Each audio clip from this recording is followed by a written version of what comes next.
ಎಲ್ರು ಹೇಗಿದ್ದೀರಾ? ಬನ್ನಿ ಇವತ್ತು ಸಿಂಪಲ್ ಆಗಿ ಟೇಸ್ಟಿಯಾಗಿ ನೇರಳೆ ಹಣ್ಣನ್ನ ಜಾಮ್ ಮಾಡೋದು ಹೇಗೆ ಅಂತ ನೋಡ್ಕೊಂಬರೋಣ.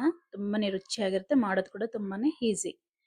ನೋಡಿ, ಮೊದಲಿಗೆ ನಾವು ನೇರಳೆ ಹಣ್ಣನ್ನ ನೀಟಾಗಿ ಒಂದು ಸ್ವಲ್ಪ ಉಪ್ಪನ್ನ ಹಾಕೊಂಡು ಒಂದ್ 2-3 ನಿಮಿಷ ಬಿಟ್ಟು ನಂತರ ನೀಟಾಗಿ ಒಂದ್ 2-3 ಸಲ ತೊಳ್ಕೊಂಡು ನಂತರ ಈ ರೀತಿ ಹಚ್ಚಿಟ್ಕೋಬೇಕಾಗುತ್ತೆ. ತುಂಬಾನೇ ಟೇಸ್ಟ್ ಆಗಿರುತ್ತೆ, ಮರಿದೆ ಒಂದ್ಸಲ ಟ್ರೈ ಮಾಡಿ ನೋಡಿ.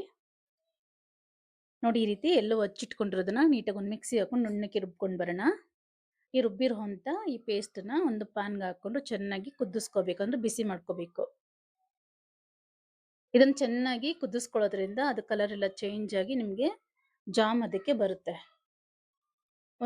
ಇದೆಲ್ಲ ಟೋಟಲ್ ಪ್ರೊಸೀಜರ್ ಎಲ್ಲ 15-20 ನಿಮಿಷ ಟೈಮ್ ತಗೊಳುತ್ತೆ. ನೋಡಿಕೊಂಡು ನೀವು ಇದನ್ನ ಹೈ ಫ್ಲೇಮಲ್ಲಿ ಇಟ್ಕೊಂಡು ಸ್ವಲ್ಪ ಕುದಿಯೋ ಟೈಮ್ಗೆ ಕೈ ಮೇಲೆಲ್ಲ ಬೀಳುತ್ತಲ್ಲ, ಆ ಟೈಮಲ್ಲಿ ನೀವು ಬೇಕಾದ್ರೆ ಸಣ್ಣ ಮಾಡ್ಕೊಂಡು ಮಾಡ್ಕೋಬಹುದು. ನೋಡಿ, ಈ ರೀತಿ ಕಲರ್ ಎಲ್ಲ ಚೇಂಜ್ ಆಗಿ ಬಂದಾಗ ನಾವು ಇದಕ್ಕೆ ಬೆಲ್ಲನ ಹಾಕೊಳ್ಳೋಣ.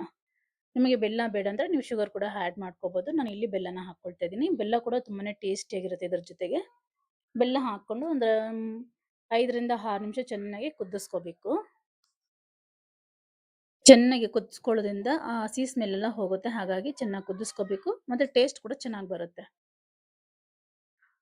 ಟೇಸ್ಟ್ ಬಂದು ಶುಗರ್ ಬಂದು ನಿಮಗೆ ಟೇಸ್ಟ್ ತಕ್ಕ ನೀವು ಹಾಕೋಬಹುದು.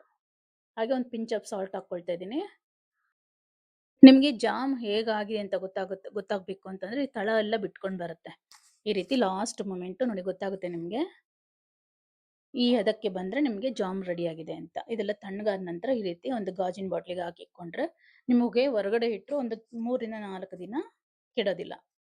ನಿಮ್ಗೇನಾದ್ರೂ 1 ತಿಂಗಳು ಇರಬೇಕು ಅಂತಂದ್ರೆ ಇದೇ ಜಾಮ್ಗೆ ಒಂದು ಸ್ವಲ್ಪ ನಿಂಬೆ ಹಣ್ಣನ್ನ ಹಿಂಡ್ಕೊಂಡು ಸ್ವಲ್ಪ ಸಾಲ್ಟನ್ನ ಹಾಕೊಂಡ್ರೆ ನಿಮಗೆ ವೆನಿಗರ್ ಅಥವಾ ನಿಂಬೆಹಣ್ಣು ಇವೆರಡರಲ್ಲಿ ಯಾವುದಾದ್ರೂ ಒಂದು ಹಿಂಡ್ಕೊಂಡ್ರೆ ನಿಮ್ಗೆ 1 ತಿಂಗಳಗಟ್ಟಲೆ ಇರುತ್ತೆ ಅಂತ ಹೇಳ್ತಾರೆ. ಬಟ್ ನಂಗೆ ಐಡಿಯಾ ಇಲ್ಲ. ಸೊ ನಾನೊಂದು 4 ಡೇಸ್ಗೆ ಆಗೋಷ್ಟು ಮಾಡ್ಕೊಂಡಿದ್ದೆ. ಸೊ ಹಾಗಾಗಿ ತುಂಬಾನೇ ರುಚಿಯಾಗಿರುತ್ತೆ. ಒಂದ್ಸಲ ಟ್ರೈ ಮಾಡಿ ನೋಡಿ. ನಿಮಗೆ ಇನ್ನೂ ಪ್ಯೂರ್ ಆಗಿ ಏನಂತಾರೆ ಶಾಪಲ್ಲಿ ಸಿಗೋ ಥರ ಬೇಕು ಅಂತಂದ್ರೆ ಇದೇ ನೇರಳೆ ಹಣ್ಣು ಏನಿರುತ್ತೆ ಇದನ್ನ ಡೈರೆಕ್ಟ್ ಆಗಿ ಹಾಗೆ ಮಿಕ್ಸಿಗೆ ಹಾಕದೆ ಹಾಗೇನೆ ಚೆನ್ನಾಗಿ ಕುದಿಸಿ ಅದನ್ನ ಚೆನ್ನಾಗಿ ಒಂದು ಬಟ್ಟೆ ತಗೊಂಡು ಶೋಧಿಸ್ಕೊಂಡು ಫಿಲ್ಟರ್ ಮಾಡ್ಕೊಂಡು ನಂತರ ಅದಕ್ಕೆ ಬೆಲ್ಲ ಅಥವಾ ಶುಗರ್ನ ಹಾಕೊಂಡು ಚೆನ್ನಾಗಿ ಕುದಿಸ್ಕೋಬೇಕು. ಆಗ ನಿಮಗೆ ಸೇಮ್ ಅಂಗಡಿಲಿ ಏನು ಸಿಗುತ್ತೆ ಅದೇ ಥರ ಇರುತ್ತೆ. ಅದೆಲ್ಲ ಬೇಡಪ್ಪ, ಸಿಂಪಲ್ ಆಗಿ ಮಾಡ್ಕೋಬೇಕು ಅಂದ್ರೆ ಈ ರೀತಿ ಮಾಡ್ಕೋಬಹುದು. ಟೇಸ್ಟ್ ಕೂಡ ತುಂಬಾನೇ ಚೆನ್ನಾಗಿರುತ್ತೆ. ನಿಮ್ಗೆ ಏನಾದರೂ ಈ ರೆಸಿಪಿ ಇಷ್ಟ ಆಗಿದ್ರೆ ಮರೆಯದೆ ಒಂದು ಲೈಕ್ ಕೊಡಿ. Thank you for watching. Bye.